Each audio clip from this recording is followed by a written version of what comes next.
Well, I want you to pull out a piece of paper or something and write down, think about when you're growing up and write down all of the different household chores that had to be done in your home. Not the chores necessarily that you had, but that your parents did. So any indoor duties, outdoor duties, so it's like laundry, lawn care. So then with your list, just quickly go through and mark an M if it was your mom who's generally fulfilled that responsibility, and put a D if it was your dad. Or if it was a grandparent or some other guardian, or if you did have a butler, you can put B. Okay, now turn to someone next to you and just sort of share what your household dynamics were and sort of who did what roles and what responsibilities within your household and how the division of labor occurred within your household. Oh, really? Let's generate a big list of all the different household chores that you guys came up with, or that when you're reflecting back that had to be done to manage your household. So what were some of them? Laundry. Dishes. Mowing the lawn. Cooking. Taking the trash out. Cleaning. Taking care of your pet. Okay. Vacuuming. Paying bills. Dusting. Vehicle maintenance. Vehicle maintenance. Going to the store. Grocery shopping, groceries and clothes shopping. Raking leaves. Plowing snow. How many of you are in plowing snow households? Snow plowing households. Shoveling, yeah. Cleaning out your closet. Cleaning out your closet. Chauffeur for other siblings. Yes. Chauffeur. Bringing the mail in. Getting the mail. Like maintenance on the house, like washing, like power washing the siding or Mulching. Mulching. Picking up dog food. Sounds like this is getting personal now, like your deep-seated grudges of duties in the back. Changing light bulbs. Light bulbs. What about like computer maintenance? Is that like a new household, like my computer's broken, or this technology thing? We'll call it tech guru. What is it when your parents would sit on the phone with the, let's say, health insurance people or bill people that takes time. Any others? Making the bed. Making beds. Ironing. Maybe like dressing your kid if you had a young child. Yes, dressing kids. Goodness, you just opened up a whole new thing, like diaper changing. Bathing the kids and putting up Oh, yes. bedtime stories. Bathing and nighttime. So disciplining the kids too? Discipline, great. You guys are overwhelming me. I mean, this is its own business, its own full-time job. And also, like I mentioned, I have kids. I need to know when you guys if you did some of these chores and you were compensated for it, and you were compensated through monetary means, what's the going allowance rate? This will help me. What a roof over your head. a what? A roof. Okay, so the range is from $0 room and board. What's the going rate? I think it depends on the age, because at a different age you think $1 means a lot more. That's true. So when you were Marginal. 10, when they were just sort of introducing the idea of, oh, you can make some money. $5 like a week, or $5 for that chore. Yeah. whoa! So like if you picked up poop, you get $5. Nah, you get $2 for that. So when I was growing up, the way it worked, at a certain age we started self-babysitting. So I have 2 older brothers, and I think I got paid 25 cents an hour, and my middle brother got paid 50 cents, and the oldest brother got paid $1. But it was on one condition, that when my parents came home, we all had to be in agreement that we didn't have any issues while they were gone. So if there was some sort of internal fighting or squabbling or teasing or annoying, and we couldn't come to an agreement, then none of us would get paid. But then we also had this game that we played growing up called King, Guard, and Prisoner. My oldest brother was the king. My middle brother was the guard. I was the prisoner. The king would send an edict to the guard saying, go and torture the prisoner, guard. And so then the guard would go and torture me. And then the king would say, relent, relent, and so that was part of our household responsibilities and duties. But I am trying to figure out what an appropriate allowance or wage is. And fortunately, my kids are still at the age where coins are more valuable than paper in their mind. So they're more excited by getting coins than they are by papers with big numbers on it. When we look at this whole scope of responsibilities, I want to know sort of the gender breakdown. What we can do. So like vehicle maintenance. If your mom did the vehicle maintenance, raise your hand. And if your dad did it, well, okay. And we'll do laundry. If your mom did the laundry, generally, raise your hand. So that's everyone except for 2. And then let's see. Oh, who would typically go get the groceries? If your mom would go get the groceries, raise your hand. And if your dad would get the groceries, raise your hand. Let's see, the general yard work. If your mom did the yard work, raise your hand. 3. Let's say dressing the kids in the morning. If your mom would dress you in the morning, up until what age? No. So if your mom would dress you at the age when you had to be dressed, if your dad dressed you, raise your hand. Interesting. 0. One of my biggest chores is making my kids lunches in the morning. I'm running out of steam because I also, when they come home from school, I see what they've eaten and what they haven't eaten. And it's just so frustrating. I try and ask them what they like, and now one of my kids has a loose tooth, so she says, I can't eat anything hard. So that's eliminated like half or 3/4 of the things that I can provide. I'm going to figure it out. Okay, so let's see. Oh, nighttime activities. If your dad did the nighttime activities with you, raise your hand. So 1, 2, 3, 4, 5. Cooking. If your dad did the cooking, raise your hand.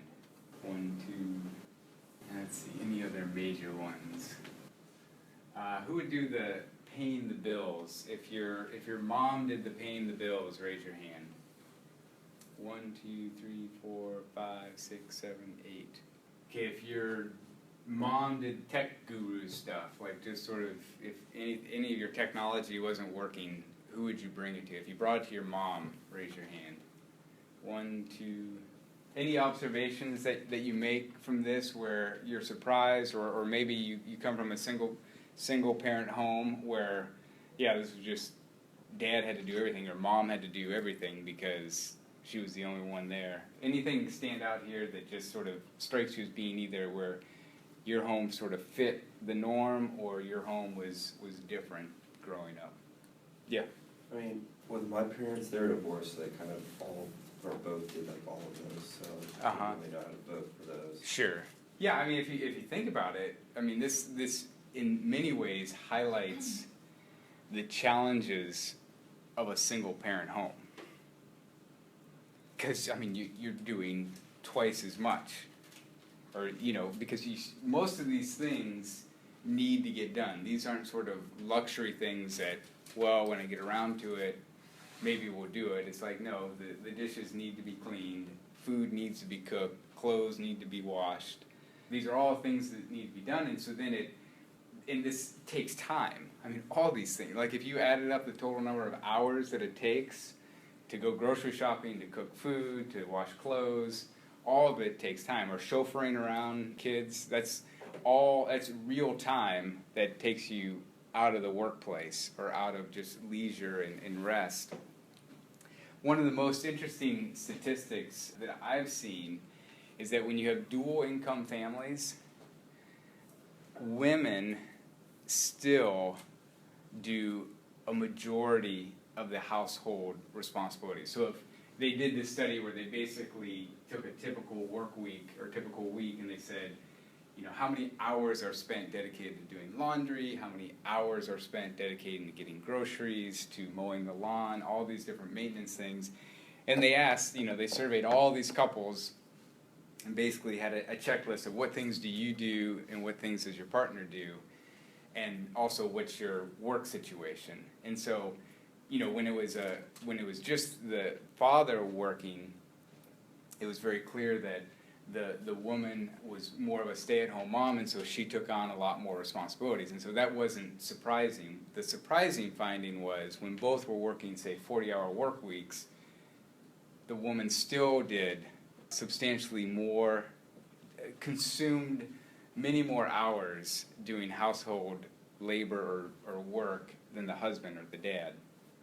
And so then, a lot of our questions or conversations are about, well, why is there a gender pay gap, and why is there differences for men and women in the workplace? And someone asked a really good question, and I thought it'd be good for us to figure out the answer. And it was, do women make less because of their family roles? Because they're the ones who's picking up the kids when they're sick. They're the one who needs to have a more flexible work schedule and work part-time. Or are family roles the way they are because women get paid less? So the idea is, well, even with the case that we did on Tuesday, the idea was that, well, if you have the person who's making more money, let's support them to really be able to go to work and dedicate full time to work, and the one who's making less is gonna take care of the kids or be on call for kid duties.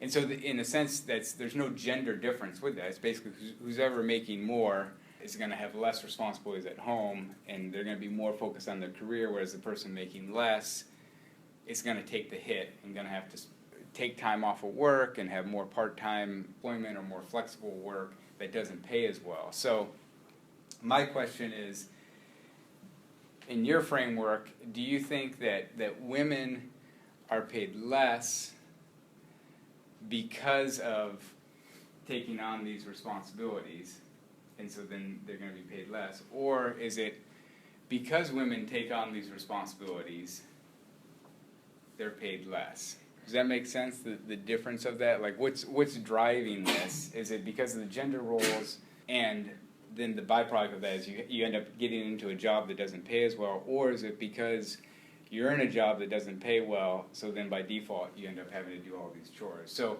I want you to break up into the class in two camps. So up here is basically saying, because women take on these roles, they're inherently going to get lower paying jobs.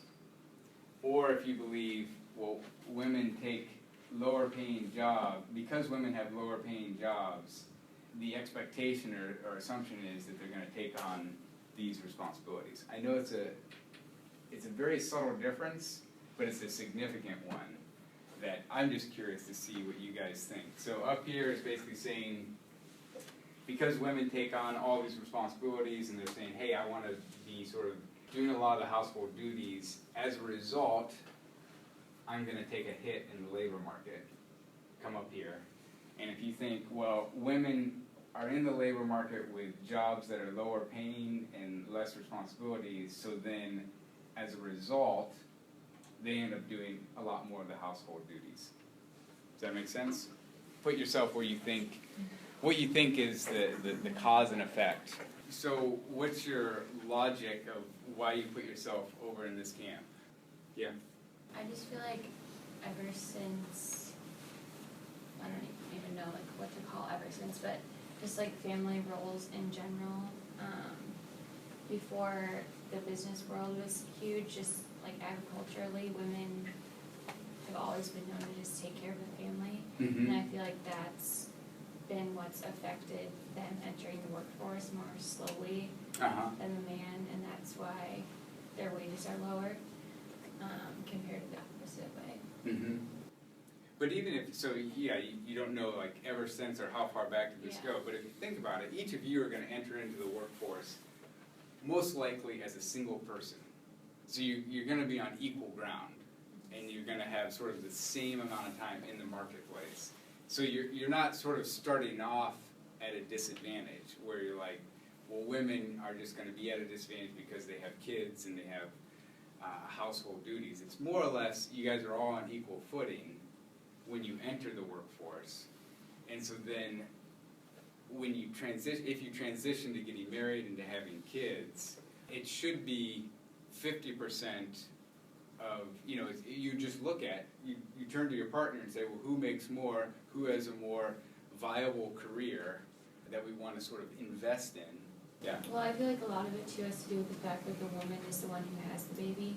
Mm-hmm. So it affects her physically, which can sometimes in serious cases affect her ability to work. Uh-huh.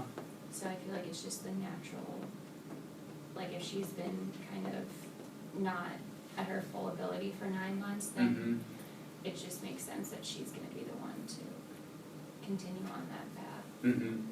But if you think about it, again, think about it, the main point is, the suggestion is that the careers that you choose are not gendered. So if your partner is a lawyer and is working up in the ranks in the law firm and wants to eventually become partner, even if that person is a woman and has a child, that being removed from the labor force for, let's say, a year isn't really going to affect the trajectory that much. Like the career as a lawyer is still very viable and very stable and very, one that you'd want to invest in. And so again, I agree with you that having the child removes you from your competitiveness, but technically only for a year, and then you can redistribute the labor. So I'm curious then, if both partners sort of have equal chance to have viable careers, why is it then all of a sudden does it shift when you are married and you have kids, that sort of the default is that the woman's career, for whatever reason, is seen as less valuable? Does that make sense? I think it's like kind of an ingrained cultural thing that people have internalized, like that stereotype of like, well, women take care of the household and like men bring home the money, and like it's gone on for so long and it's been internalized into our culture that that's even if you don't think outwardly like, oh well, like when we have children, like, I as the woman like gonna like, take time off work and like stay home.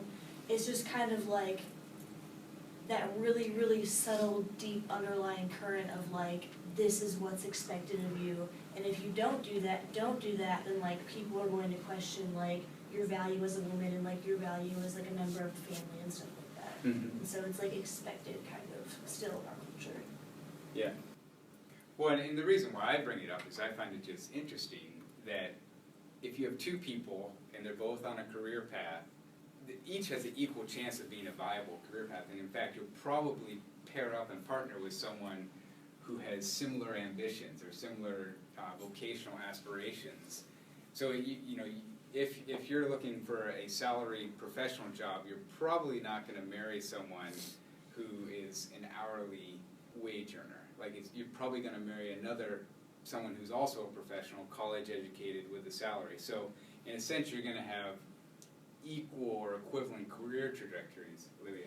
One thing my parents did growing up, that kind of like eliminated a lot of that, and so it was like hard for me to answer these questions. We had, I didn't call her like a nanny, but she was like a caretaker, so that way they could, like both my parents growing up worked and were both had an equal chance at moving up in their careers. So that's how they kind of eliminated that. And did that work? I mean, you don't know anything different, but is that appealing to you? Is that how you envision your household if you have a household? I guess I've never really thought about like if I would do the same thing, but that's just kind of what I grew up feeling. Yeah. It wasn't like I didn't see either of them. She was just the primary, like the little stuff here and there. Yeah. Well, yeah, no, I think about with my kids where they go to school, I think early drop-off is like 6 a.m. or some really early time, and then I think it's 6:30 or 7 is the pickup. So technically, you could drop your kids off around 6 a.m. and then pick them up at 6:30 or 7. If both parents are working, and that's a long day for kids. you know, just sort of, because they're not at home, they're not, one of the things I realize is that when my kids are in school, they're sort of on, like they have to be like fully attentive and sort of present so that when they come home, they're kind of going crazy because they've been sort of told to be on, present and available for that whole school period. And so imagine being that the whole day. So the question would be, is it possible, given these sort of implicit gender dynamics, that women actually might be inclined to pick a vocation that would set them up to fit into this pattern of being able to be a household caretaker? So like in your mind, when you think about career options, you're actually thinking through a script of, well, one day I hope to get married and would like to have children. And I remember my mom had this type of job which offered a lot of flexibility. That seemed appealing, and I'm sort of being skewed into that type of career track. Are women sort of unconsciously selecting vocations that are actually less, have lower paid salary, less prestige, more flexibility than men are? Is that a possibility? That actually it isn't random. It isn't like everyone graduating from IU is going to just have the whole gamut of careers to pick. Is it actually that men and women select different career paths, even with your major? I mean, you can push it back even further. Are you picking a major that is one that sort of would set you up to sort of be in a situation where you could work for a number of years, but then when you have kids, you could pull back and then you could re-enter into the workforce after that? Does that go into your thinking? Or even for the men, this implicit thing of, you know, I'd really love to do theater or art, but how am I going to support a family doing that? So I'm going to go get a degree in finance or human resource or management that will just allow, you know, it'll just make sure that I can have a paycheck. Are those factors? Yeah. I think that the first thing that comes to my mind with women is being nurses and teachers, because those are two jobs that offer a lot of flexibility, like summers off. And I think that is a big reason why you see a lot of, not necessarily professors, but more like high school, middle school, and grade school are predominantly women teachers because of that flexibility. Yeah. And you think that's they're selecting into it because of the anticipated. I think that's part of it, for sure. Yeah. What about for the guys? Does that go into your calculus of like, one day I hope to have a family, and so I'm going to pick a more conservative path vocationally? Some of you are nodding. What's the calculus? I feel like as a guy, you need to provide for your family, so you need to have like a job that can do it. So, do you see yourself foregoing certain sort of dreams or aspirations? Like, I'd really like to do this, but this is way too risky, and the job prospects are minimal, so I'm going to take this path. I never thought of that, but I mean. Well, I mean, I know even with my dad, just vocationally, I had a degree in engineering, and I wanted to go work for a nonprofit organization. Instead of doing engineering, I just wasn't interested in the different engineering jobs. And I remember my dad very specifically said, well, why don't you get at least 2 years of work experience with your engineering degree? Because if you don't, then your degree becomes obsolete, and all that sort of education is lost and wasted. And I was like, yeah, but I'm passionate about this, and I want to do this. But my dad's voice was there saying, yes, but this is the more logical, conservative, this one would guarantee long-term income to be able to support a family, whereas this one, sure, it might be something you're passionate about, but at the end of the day, it's not going to provide the means necessary for sort of a comfortable lifestyle. But so a lot of these, I guess part of the exercise is to think about the career choices we make are influenced by societal expectations that either we embrace or maybe you put push against it and say, well, no, I'm very aware of these societal expectations and I don't want to fall into them. And it's not just expectations on women, it's also expectations on men that influence career decisions. So we can go back to our seats. So when you're 40 years old, what's the job that you would like to have? What career path would you want to be in? What would you want to be doing when you're 40 years old? I'll start here. Upper management / business owner. Okay. So business owner or? One of the two, probably. Okay. I have to go to business owner too. Business owner. Probably business owner too, I have no idea. Human resource administrator, but I kind of wish I would be a business owner. They're pretty cool, so. Okay. I have no idea. Okay. That should be a category. I'd say like HR director. HR. Business owner. Business owner. I'd say like a hiring manager as well. Okay, manager. Business owner. HR director. Upper level management. So the question is, when you're 40 years old, what type of job do you want to have, or what do you want to be doing? Manager. Manager. Or like CEO, but I'll go CEO. I'll go for manager. Okay. Yeah, there's always those lists out there of the top people under 40. So, once you hit 40, if you're not a CEO or not president or something, you're on the back end of your career. So I figured I'd catch people right at their peak and their prime. But so most of these jobs, almost all of them are salaried, and they would vary in levels of flexibility with your work schedule. They vary with the amount of travel. But I think it is helpful to have a sense of what type of job career path do you see yourself on. And what I want to focus on for the remainder of the lecture is what I call the life course of a person's vocational career. And so life course typically is sort of the life course of individuals from birth to death. But within vocations, there's also a life course that intersects that of, at some point, most of you probably get married, and most of you will at least desire to have children or will have children, and that the stages of your life of marriage and household and family intersect with the stages of work. And, a lot of what we've looked at is sort of there's a shift in society from single income families to dual income families, and that's really shaken up the workforce of how do we accommodate dual income families.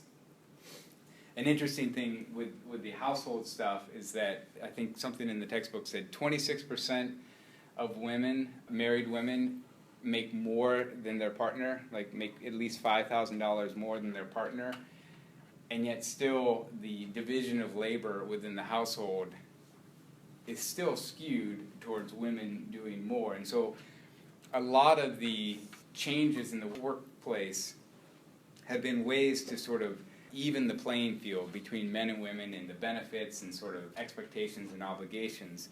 And the first one that we read about and that had a significant effect was the Family Medical Leave Act, which was basically shifting it to make it possible for women who are having children to get paid time off, or at least allowed time off and not losing their job. But this is something that's still in process of, many people would argue that we're still not there yet as far as the benefits. And President Obama, just in the last year, initiated taking the Family Medical Leave Act one step further and sort of expanding the benefits and expanding the opportunities. And we're going to look at what the U.S. does and how that compares to other countries in the developed world. Now to a major new initiative for families from the White House this morning. President Obama proposing new legislation that would require companies to give workers paid sick leave. ABC's Jonathan Karl is at the White House this morning. Good morning, John. Good morning, Robin. The White House says some 43 million workers in the United States don't have any paid sick leave at all, so the president is calling on Congress to pass a law that will require companies to give at least 7 days of paid sick leave to their employees. He's also asking for $2 billion to be given to the states and cities to help them pass or start their own programs with family and medical leave. And he's acting on his own, making it easier for federal employees to get up to 6 weeks of maternity leave. The president is promising a big push on all of this beginning next week, Robin, with the State of the Union address.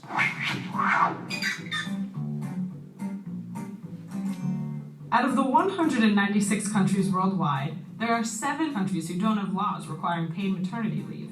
Suriname, Marshall Islands, Micronesia, Papua New Guinea, Tonga, the United States of America, Palau. Wait, what? Oh, that's right. The good old US of A is the only developed country in the world that doesn't provide new parents with any financial assistance. Sure, there are some companies who have paid leave benefits, but they're few and far between. According to a study from the Bureau of Labor Statistics, only 11% of women who work at private companies receive paid leave. So what does the US provide? The US government provides 12 weeks unpaid maternity leave with job security. So they do offer something. Except there are strict requirements you must meet in order to get this benefit. And currently, 40% of women do not even qualify for unpaid maternity leave. But the US isn't alone on this, right? How far behind the rest of the world could the US really be? Oh. Well, at least France doesn't offer so much time off. Instead of additional time off, the French government offers a family allowance every month to help pay for child expenses, all the way up until the kid's 20th birthday. In Finland, the government provides every pregnant woman with a maternity care package, which includes clothes and other necessary items required for raising a child. On top of that, the government offers public daycare for any child until the age of 7, or if parents decide to opt out, they're entitled to paid leave for the first 3 years of their kid's life. Paid leave isn't just for mothers. Many countries actually provide paternity leave as well. For example, Swedish law states 8 weeks is reserved for each parent. That means if mom is ready to get back to work after 8 weeks, dad can take the remaining 61 weeks off to take care of the baby. What does the US have again? Oh yeah, job security. Well, everyone else has that too. What do you think should be done about maternity leave? So if you think about this idea of, again, life course, the first place in which you're going to bump up against a lot of these issues is when you have your first child. And if you think about your family budget and you have dual income and you're working fine on that, and then you have a kid, and kids cost money, but then you're pulled out of the labor market where you're not being paid, that's going to take a hit on you. Not only are you going to have an increase in expenses, but you're going to have a decrease in wages. And the 11% of women that do qualify for paid leave through their companies, those are pretty high-level positions. And so hopefully you can get to a place where you're in that type of position or working for that type of company, but chances are you won't be. You'll be in a field or industry where the best you'll probably get is unpaid leave. And I'm just, from your perspective, when you see this, there's, one way to interpret it is to say, wow, why is the U.S. so far behind all the other countries in the developed world? Or you could say, no, the U.S. is ahead of the game. They're actually, the U.S.'s system is actually more advanced and more competitive than all of these other countries in the developed world.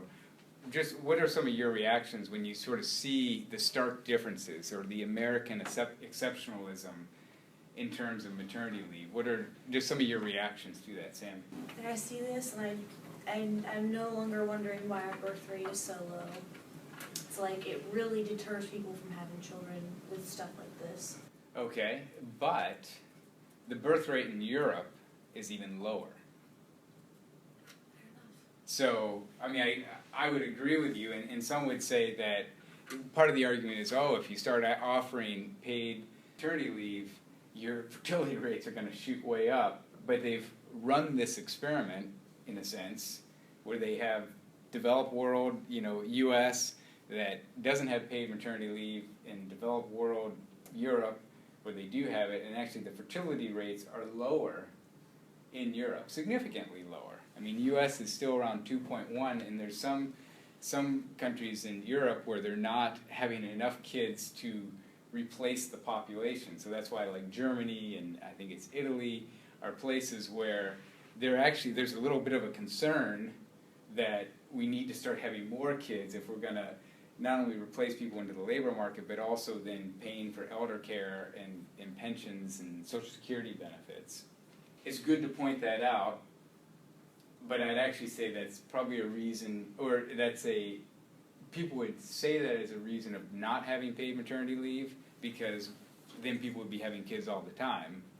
That's not a good argument. I know it's not the argument you were making, but Olivia. I just have a question. So in those other countries, are there female ratios in the workforce much higher than ours? Like, does that affect that? So is your thought that they have more female in the, and so they're... I'm wondering if they do because of the benefits they offer. Oh, I see. Because they offer the benefits, more women can go into the workforce. I don't know the actual statistics. I'd have to look. And you're saying that because of these generous benefits that more women go into the workforce? Well, I would think they would be inclined to, Uh-huh. but that could be wrong. But then I'd also say the proportion of women going into the workforce in the U.S. is pretty high, and it's continuing to grow. So at the end of the day, the decision to go into the labor market or not is driven by financial need versus, I could give or take getting a job, but if I can have if I have paid leave, then I'm going to go do it. I don't know if that truly affects the proportion of women in the work. I mean, just because you kind of have to work anyway. So, but it would affect maybe what vocations they go into, or what careers they go into. Any other just sort of reactions to this where, if there's a bill on the floor of let's catch up with the other countries in Europe, is there anyone who would say, I would be opposed to that? Because on Tuesday when we did the exercise, a majority of you said that businesses should not make special accommodations for families. So it's basically what happens in these other countries is the government mandates. The example here was, you have Google and Disney and a couple of companies that have very generous maternity and paternity packages, but they're not required to. Whereas in the developed world, every company is required to, and it's just part of their business model. One of the strongest arguments against mandating it, is that it puts these companies at a competitive disadvantage to offer maternity leave. And The Economist did a study on sort of looking at, what type of a financial hardship or sort of financial outcomes are a result of offering generous maternity and paternity leaves. And I found this interesting because in general, The Economist tends to have a more conservative slant.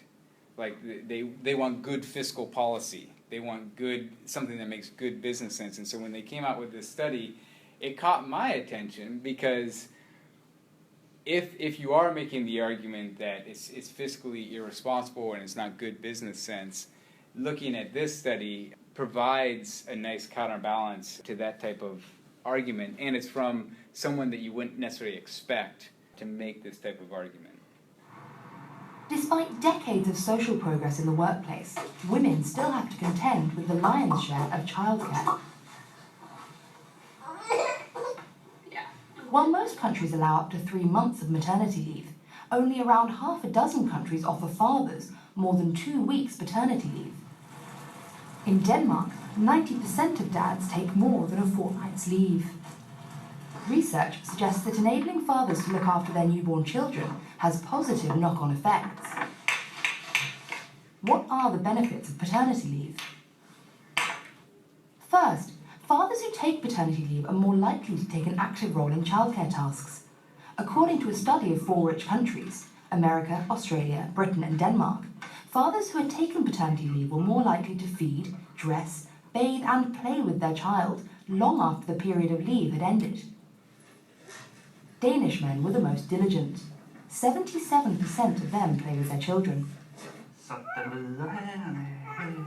Second, this early interaction has longer-term benefits for a child's learning abilities.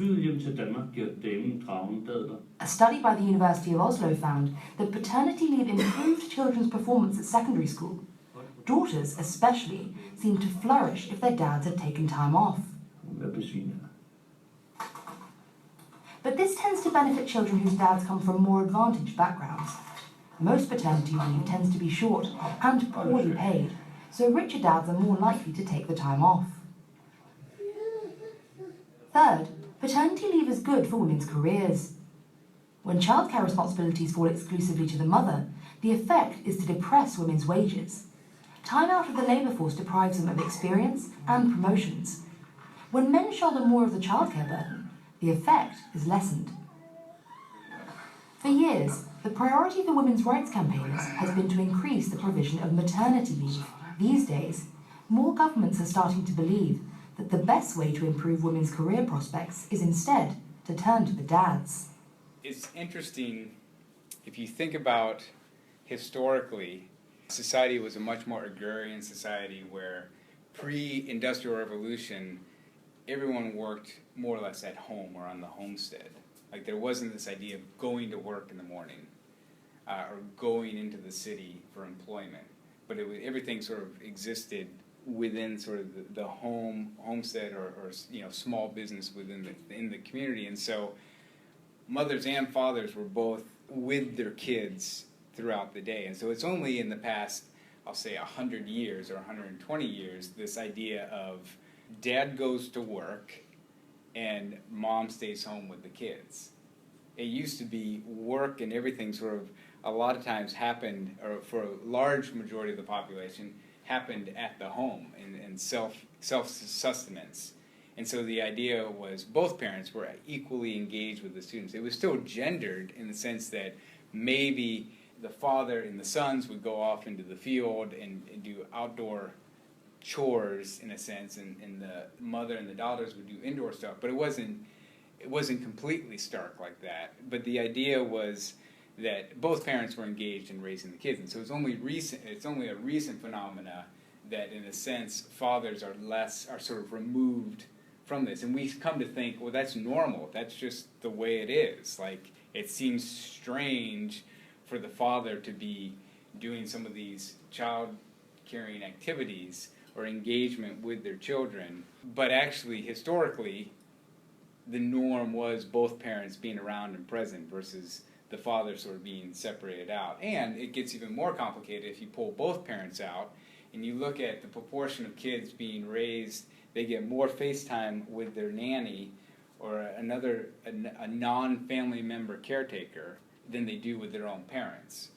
And this isn't necessarily good or bad, but I want to point out that it isn't something that's always been the case. And so don't just sort of casually lapse into it. Well, that's just what you do. You get a nanny or you put your kid in childcare from 6 a.m. to 7 p.m. so that you can fulfill your career aspirations. A lot of it is thinking through, well, okay, what are my holistic aspirations? And also, ultimately, do I want to go work for a company that would actually promote this idea of a work-life balance or be family-friendly, even at the expense of maybe my bottom line of how much I get paid would be a little bit less. Because all of this, at the end of the day, will affect your salary, or if you're running your own business, it costs money to offer these benefits. But maybe the long-term benefits exceed the cost of that. Probably my deeper concern, most of you talk about wanting to have professional careers with salaries. My greater concern is for the lower income, less educated families, because they don't even have the luxury of picking and choosing the types of jobs or careers that they want to have nearly as much as you do. And so then when they go into the workforce and when they have kids, they feel the hit a lot more. Because in many ways, if you have one of these jobs, whether you're a man or a woman, you could probably get by with one of you working for a short period of time with the younger years of your kids. But if you're working an hourly job, you don't have that luxury. And especially if you're working 2 jobs. A lot of people who are being paid minimum wage, they have 2 jobs. So, you think a 40-hour work week, yeah, it's, it takes a lot of time. Imagine working 2 jobs just to make ends meet if you're a single parent or you're in a situation where only one of you can work. So what's interesting with paternity and maternity leave from a human resource perspective, I found this very interesting. My neighbor in North Carolina, he's a professor, and the university offered paternity leave, a semester off. I mean, it's a very generous package, and it was, sort of held up on the pedestal of like, hey, we're very progressive, we're very family friendly.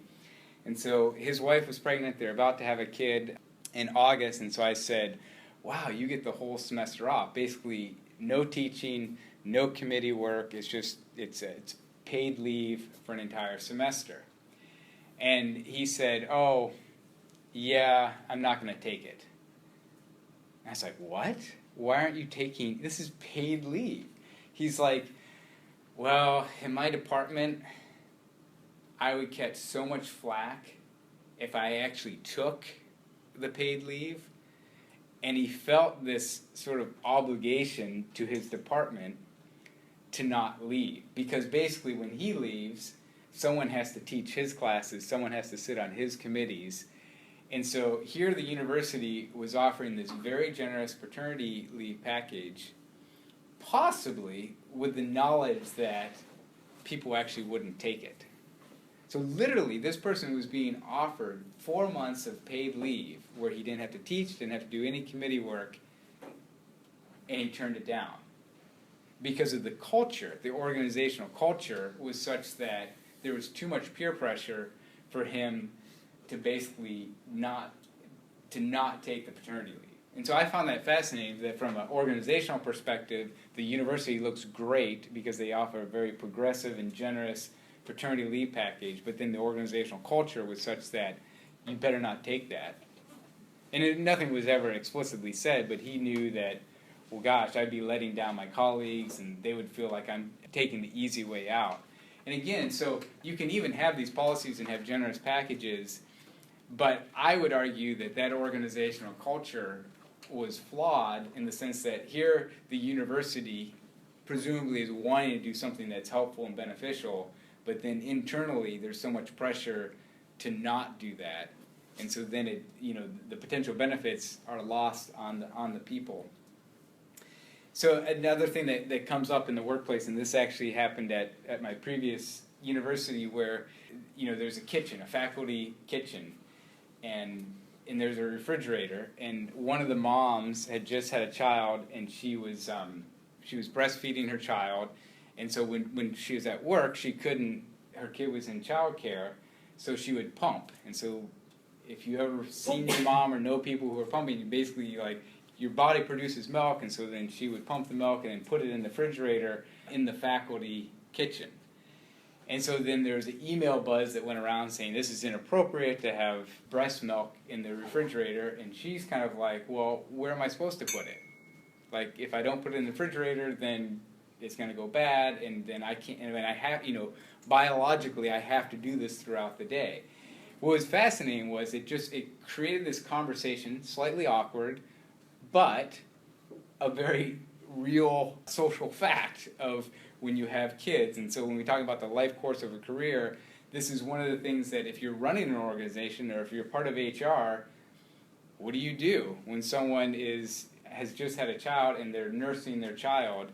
What do you do? And so I found an interesting video that talks about how this plays out in the workplace.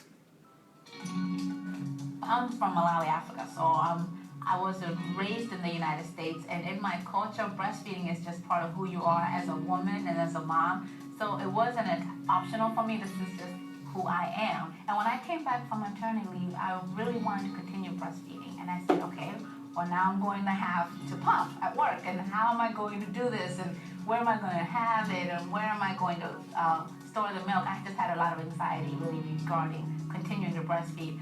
And when I came back, it was really odd. I went to one of my coworkers who was a new mom. She had her child the previous year. So I said, well, where did you go to pump? She's like, there was no place to pump. I just went to the bathroom. I said, oh, no, we can't be having that. Our biggest challenge when we took this project on was our workspace is an open workspace.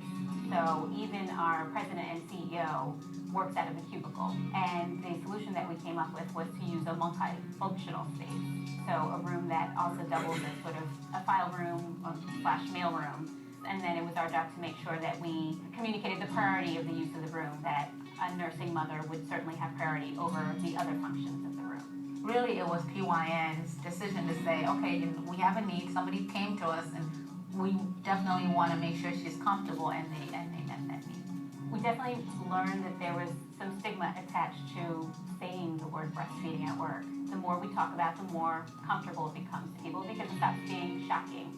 The staff that haven't had children, they're realizing, well, this is a need.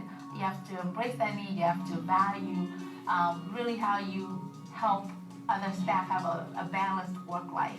I think we had a program before in spirit, and now we feel like we have one that is more formal, and we realize it's really not about the bells and whistles. It's about having the right attitude about it. When you take care of your employees, they take care of you. And one of the things that has resulted from having a lactation program at PYN is I really have a different sense of loyalty to my organization because I don't know if this is something I would get elsewhere. If I'm looking for a place to work, I'm not just looking at the financial benefits, I'm also looking at what kind of environment is it? Is it supportive enough? Does it help me in terms of supporting my family, physically, emotionally, and all that, because I need to be available for my family as a working mom. So I think it's when you invest in a lactation program, it's a mutually beneficial return. This is a topic which is one where people get squirmish or like, I don't, not at work or not anywhere. I don't want to talk about this stuff. And yet, every one of you, and if you have children, will go through this reality. And what I find interesting is, imagine this organization or a organization is run by all men, and you're a female employee who's just had a child, and you're kind of like, okay, how do I navigate this? How do I advocate for myself or let these people know that I need some accommodations for nursing or breastfeeding? And what shifts, when it's an entire group of men, it's kind of like there's going to be comical statements or dismissiveness or even statements of, well, yeah, that's why women shouldn't be here. It just confuses things or complicates things, or it's gross, or, oh, yeah, that's not, it's complicated, and the idea is just to dismiss it or ignore it or pretend, sort of push it away, push it off onto someone else. Whereas if you have women in positions of leadership, they're going to create a culture that's like, hey, this isn't gross or awkward. This is just natural. This is something that is a reality for anyone who has a newborn. And so how do we make accommodations for this? But it allows for a more normalized conversation and discussion about potential policies. So yeah, even I thought it was interesting in this video, the place where they set aside where you could actually nurse your child said mom at work. It wasn't like this is the breastfeeding room or something that was more stigmatized. But this is just sort of one slice of the realities of a greater proportion of women in the workforce, but not only just women in general in the workforce, but women who have recently had children. So it used to be women would be in the workforce, but then when they would have kids, they would leave the workforce. But now there's a higher proportion of women with newborns in the workforce.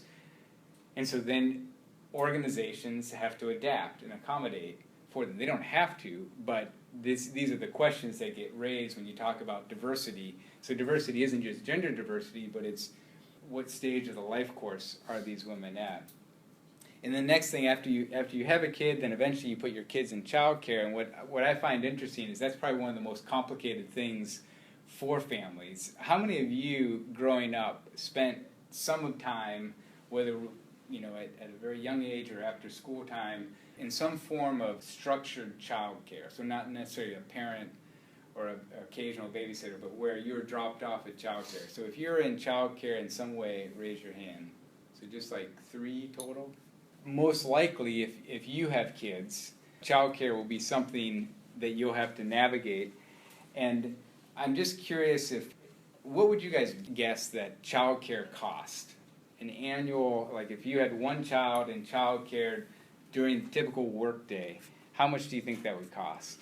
You know, the idea is if both parents are working and you have a 2-year-old kid and you need to put the kid in childcare, what do you think it would cost? About like $9,000 a year. 9,000? What else? What would other people say? I was gonna say 12. 12? 15? Okay, so the average, and this would vary by location, is $12,000 a year. So think about what your salary is, or even if you're going into the workforce, and then you need to sort of, it's an added tax of $12,000 taken off the top.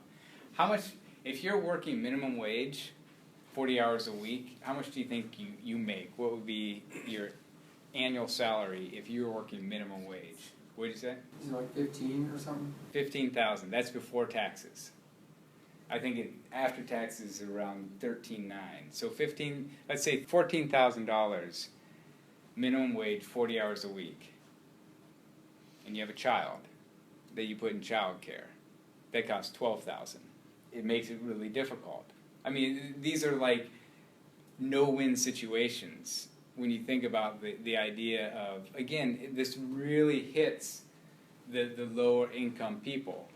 And you guys are very fortunate to be getting a college education, but roughly 25% of the population has a bachelor's degree or more.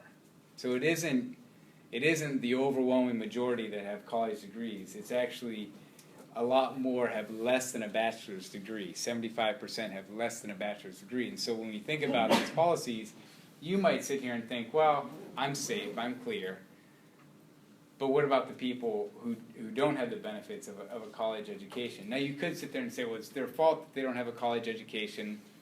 Again, when we talk about there's some individual explanations for why people don't have a college degree, but there's also structural explanations. There are some things that make it much less likely for a person to get a college degree than other people because of structural factors. But a lot of things when we talk about work and family, they strongly influence gender career options, gender salaries, but they also then affect all of us in the sense of how do we approach the types of jobs that we want to pursue and working for organizations that are family friendly. Because I'd say at the end of the day, you're going to value your career, but your life isn't your career. And so how do you pursue jobs that would actually allow you to live out your desires for a more holistic life versus my friend who's at a university where he gets paternity leave, but the culture is such that you better not take it. Okay, that wraps us up for today, and I'll see you guys on Tuesday.